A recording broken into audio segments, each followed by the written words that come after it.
further ado, we'll get the video started, and then we'll kind of talk with you about what you're noticing. In a classroom just outside of Pittsburgh, this is more than just a pizza party. So we brought in our students today to have a little luncheon and learn about what it's like to work in the banking and finance industry.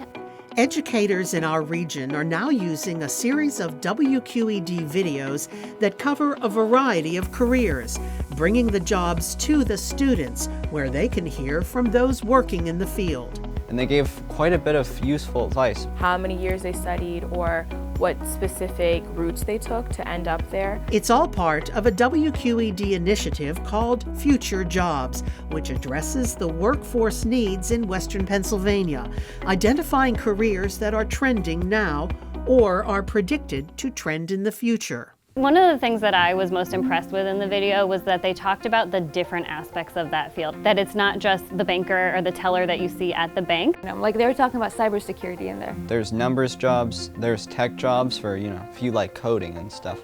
My big takeaway was how it's important to have women in the industry. After the video screening, there was time for thoughtful discussion. I hope that you learned a little bit about the banking and financial industry. I know even as I watched the video, I learned a little bit. And while this was a high school gathering, exposing children to career possibilities at even younger ages is key.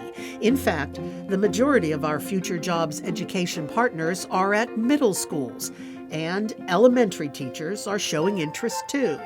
I think that that's true for any school, within Pennsylvania or not, really just giving students exposure and having an opportunity to see what happens inside the real world. The Future Jobs initiative is multi-platform, including broadcast documentaries on issues such as how to develop your so-called soft skills.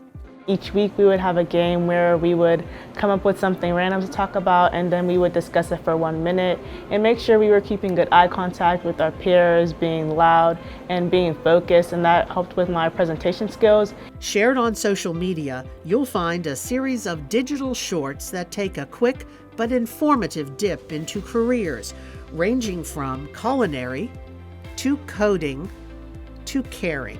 Someone has to be there for these people because they have a hard time doing things that we take for granted. In the community, hands-on events like this one help spark young imaginations.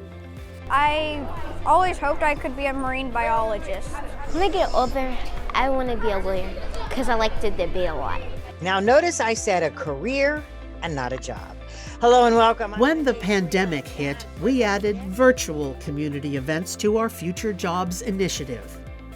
Community, broadcast, social media, and perhaps nowhere more impactful than in the classroom. I think it's interesting for kids to be able to see that there's different ways to get there. They don't all have to go the same path. It is kind of getting my gears going. It's just good to hear someone that's already in the specific field and how they went about it. It's like an eye-opener.